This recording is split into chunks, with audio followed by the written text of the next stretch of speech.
Negaraku and IIUM song.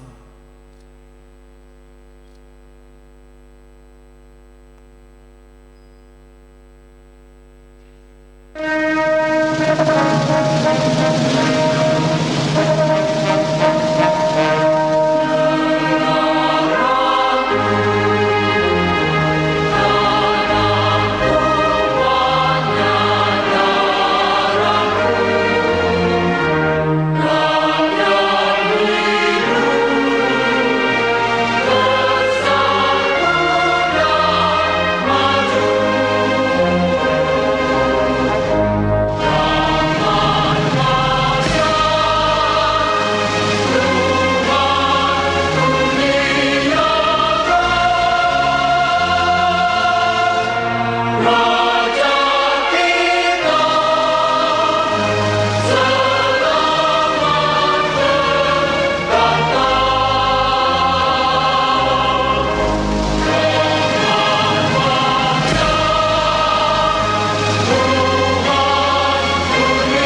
lighten the future, share the wisdom to the spirit of Islam,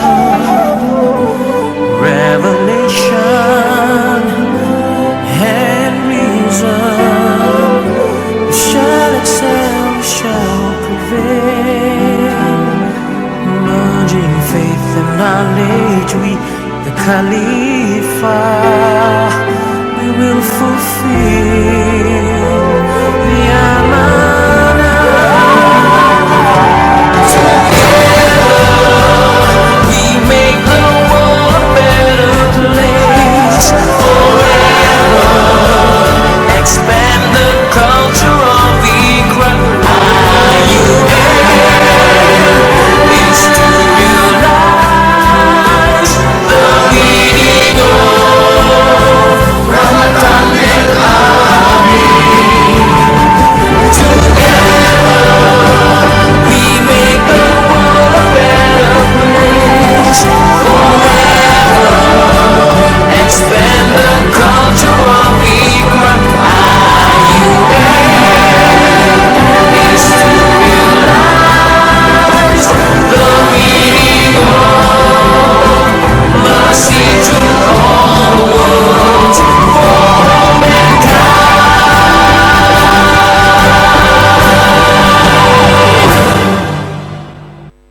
Ladies and gentlemen, please be seated.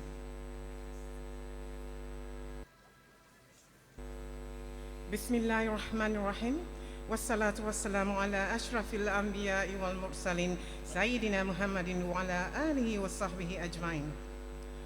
Honorable Professor Tan Sri Zulkifli Abdul Razak, Rector of the International Islamic University Malaysia, distinguished guests, distinguished keynote speakers, representative of education institutions, carnival partners, deans and directors of IIUM, participants, members of the media, ladies and gentlemen, Assalamu alaikum wa rahmatullahi wa barakatuh, and a very good morning.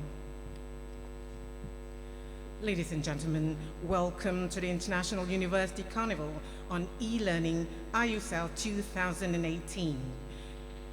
On behalf of the organizing committee, I would like to bid welcome, ahlan wa sahlan, to everyone present in this glorious hall this morning. First and foremost, we would like to extend our heartfelt gratitude to Yang Berbahagia Tan Sri Rector for being here with us. For your information, ladies and gentlemen, IUCEL 2018 is organized by the International Islamic University Malaysia in collaboration with the Malaysian E-Learning Council for Public Universities, MEPTA, and Ministry of Higher Education Malaysia.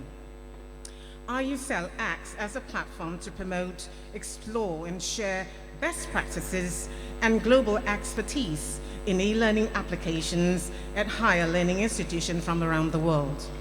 This year, the participation is indeed very encouraging for categories which include Invention, Innovation and Design in E-Learning, or IDEL, Teacher Innovation, Tinnovate, the International Learning and Teaching on E-Learning Conference, ILTEC, Science, Technology, Engineering, Mathematics, STEM, in collaboration with PetroScience, attracted more than 400 entries. We would like to announce that MyCell is our main sponsor this year and Open Learning is the platinum sponsor. Thank you, MyCell and Open Learning. Distinguished guests, ladies and gentlemen, I now have the pleasure to respectfully invite Yang Berbahagia, Professor Tan Sri Datuk Zulkifli Abdul Razak, Rector of the International Islamic University Malaysia, to deliver his speech and then declare the conference open.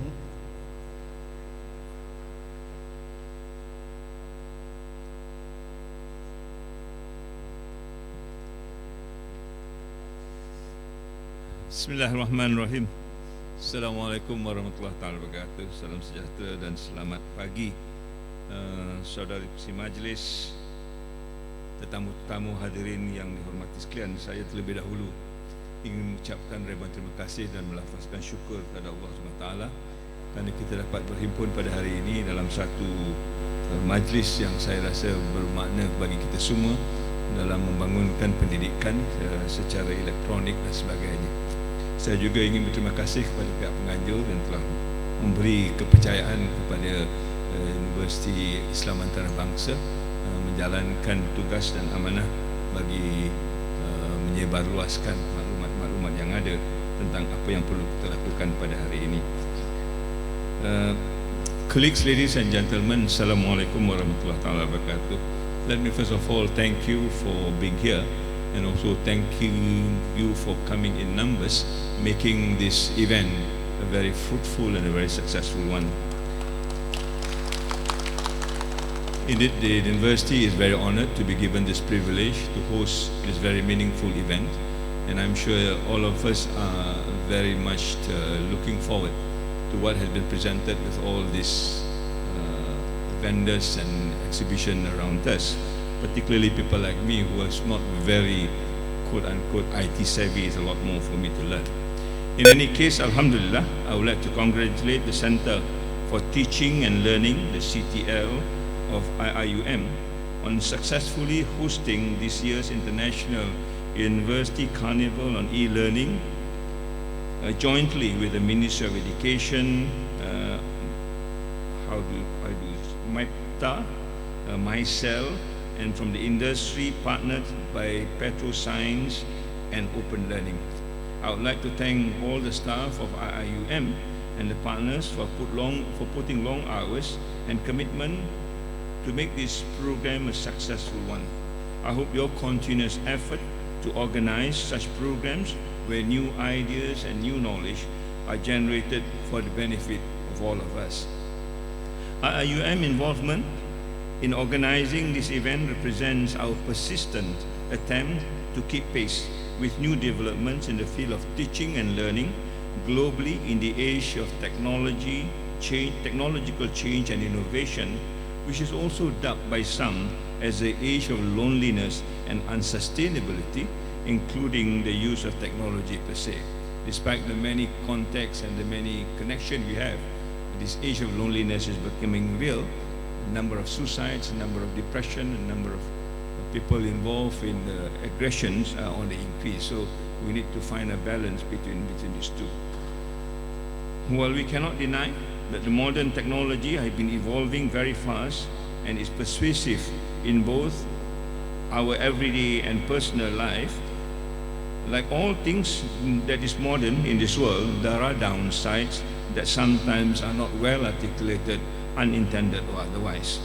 Therefore, the importance of organizing such a conference cannot be overemphasized, provided the aim is to maintain a balanced and harmonic person as stipulated in the national education philosophy and indeed in Al-Quran. The IIUM Constitution enshrines the vision of Islamization of human knowledge and the concept of seeing ideas in various disciplines from the Islamic perspective in all modes of academic work. As our memorandum and article of association states, inspired by the worldview of Tawheed and the Islamic philosophy of unity of knowledge, as well as the concept of holistic education, IIUM integrates Islamic revealed knowledge and the values in all academic disciplines and also educational activities. In recognizing this, I believe the outcome of this conference will have a positive impact in all the areas of our academic endeavors. We at IIUM fully appreciate the importance of academic research and are guided by the content of verse 112 of Surah Al-Tawbah, the essence of which requires a group of dedicated people among us to devote their time and energy to research and developing a scholarship in order to guide the larger community. Islam has placed huge emphasis on knowledge and the upliftment of humanity, and thus making it obligatory. On the same note, the Malaysian Ministry of Education emphasizes enhancing learning, a learning culture in academic institutions to promote knowledge generation, sharing, and co-learning beyond mere technologies. We at IIUM are ready to be a team player with all our counterparts from all institutions in this country to create and provide a holistic and balanced education at the national and the global level with the support and of innovation and technology and learning. We owe our gratitude to the Malaysian E-Learning Council for Public Institutions, Malaysian Centre for E-Learning, and the Ministry of Education for facilitating the E-Learning Carnival. The IUCL 2018 has added significance for IIUM community, as we are one of the main organizers. We hope that this all will set a platform to promote, explore, and share best practices and global expertise in e-learning application at all levels of learning institutions from all over the world, rooted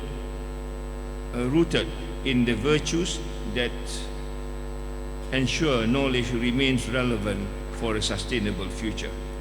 By putting the right emphasis on the use of technology for educational purposes, we are reminded that technology are here for our use and not vice versa. We should not be dehumanized. We should not dehumanize ourselves with the forces of modern devices, knowingly or otherwise, and such that our human intelligence, more specifically the primordial intelligence or the fitra or karma for some of you, are undermined by the use of technology. We need to persistently remind ourselves that technology must be there to serve the human needs and must not be enslaved to technology and devices. Evidence to this effect is getting more and more concrete, manifested in many research areas that deals with the evolution of technology. Indeed, the late Stephen Hawking and even Albert Einstein has forewarned us as to what is to expect if technology is given a free range to determine what the future is all about. Hence, Japan talks about the fifth social revolution and not the fourth industrial revolution in making meaning for their own future. No doubt technology and human needs in today's world have been enmeshed in many ways, which has never happened before. But human must have the upper hand in ensuring that human dignity are not compromised. This is one of the 6 overarching goals that stipulated in the United Nations Sustainable Development Goal, or better known as Education 2030, but not Education 4.0 as dubbed by some without any meaningful purposes. Many of us do not realize that the technology is changing our lifestyle and controlling our intellectual capacity in a manipulative way, and concurrently destroyed many of the long-held values, virtues, and relationships that makes the world what it is today. It has been shown that the level of trust must also be enhanced as technology advances. Yet the reality today is that we are experiencing a severe trust deficit that allows corruption and ethical practices to creep in more insidiously. The academic world in this case is not an exception. There are such issues happening among our students and also professors alike. This concern, I feel, must be addressed first before e-learning can be meaningfully regarded as an educational tool which is values-based. We need to analyze the correlation between the availability of technology and the impact and the development of competencies involving trust and trustworthiness that and not just innovation as normally being cliched as innovate or die. The fact of the matter is that technology can stultify human dignity if it is wrongly used. I'm sure most of you are aware that the wrong use of technology may diminish the ability to communicate effectively and the risk of social well-being, which is known sejahtera in the falsafah pendidikan kebangsaan, that are already witnessed among our youth especially. When our eyes are glued on smartphones and other screen devices, we tend to detach ourselves from our surrounding and create unseen boundaries that separate us from the family and also society at large. The latest report from the World Health Organization that classifies gaming as an addiction is just the tip of the iceberg. Such irresponsible use of technology can potentially harm the individual and also the community at large. At this juncture, I am reminded of my own involvement as an anti-tobacco advocate for more than 3 decades, and screen addiction is something which I think that I would like to avoid.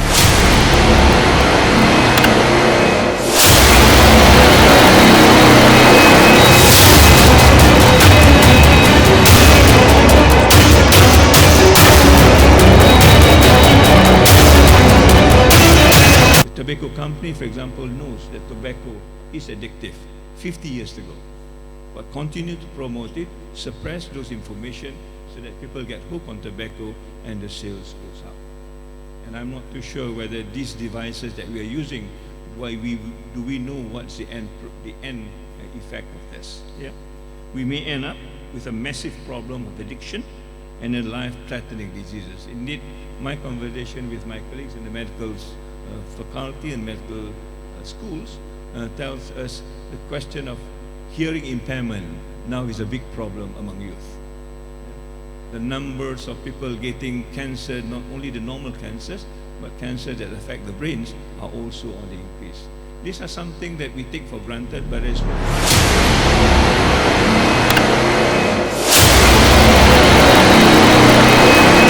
case for tobacco, 50 years later, we found that already tobacco is a big problem in our society, and also represents a kind of a gateway addiction to harder drugs.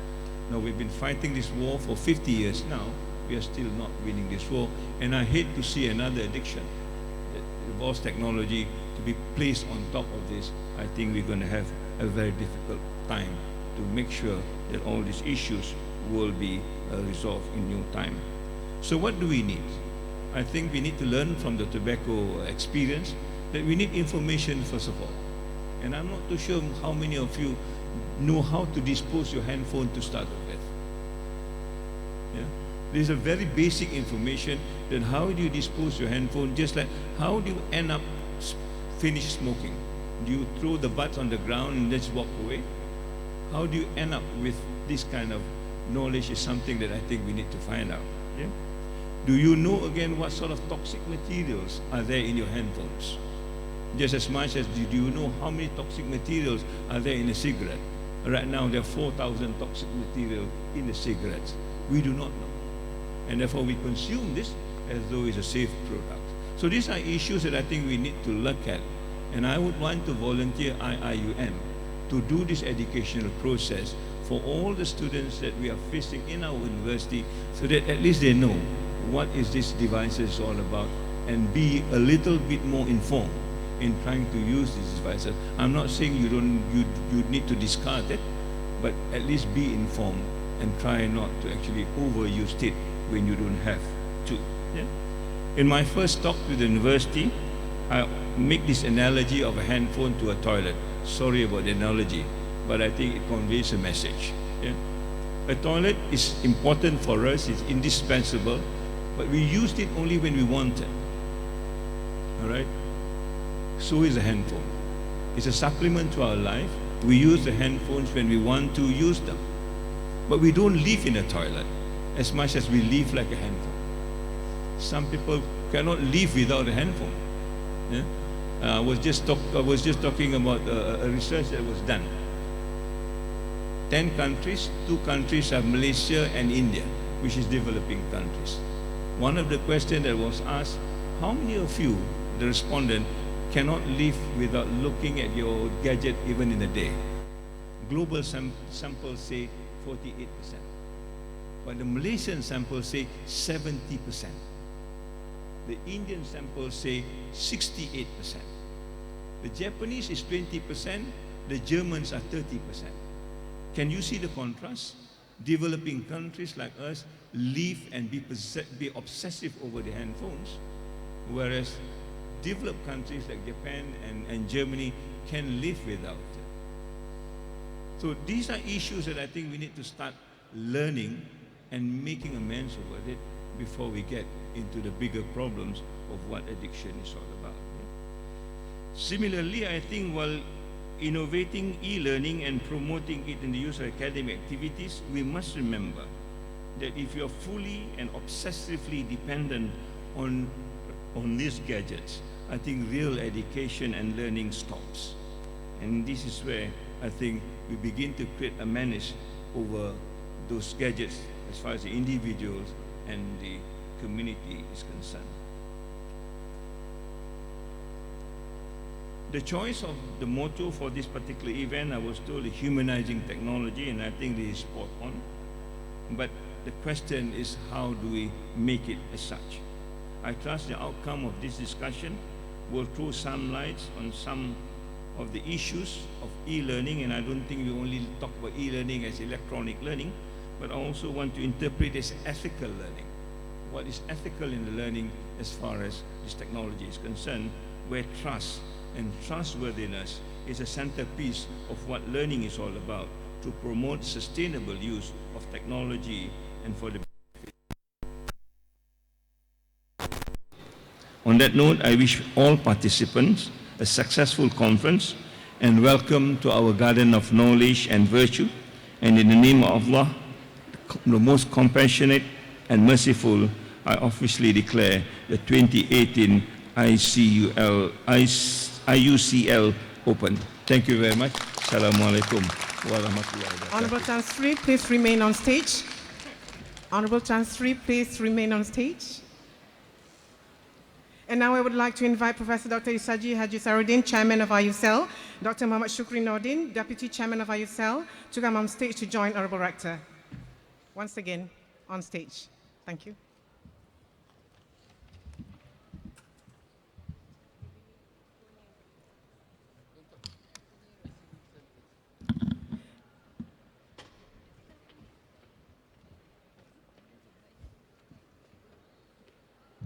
And now, Honorable Rector will launch IUCEL 2018.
Gentlemen, please remain on stage. Now I would like to invite Professor Dr. Saleh Abdul Rashid and Associate Professor Dr. Surya Baba, MEPTA representative, on stage.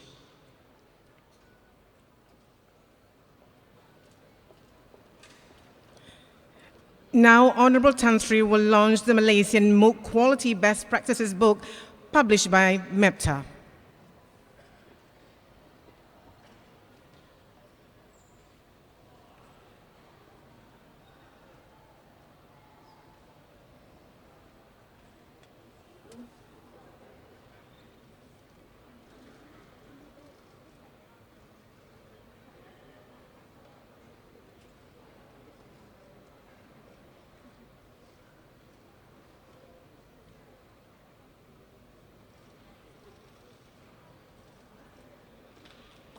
Finally, we are proud to announce the launching of the new platform of Malaysian MOOC by mymooc.my. With that, let's watch the promo video of mymooc.my.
Thank you, gentlemen, and Dr. Surya.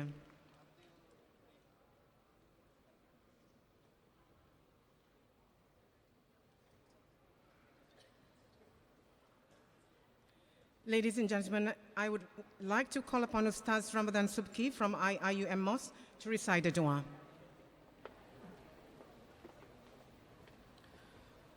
السلام عليكم ورحمة الله تعالى وبركاته. بسم الله الرحمن الرحيم. الحمد لله رب العالمين والصلاة والسلام على أشرف الأنبياء والمرسلين وعلى آله وصحبه أجمعين.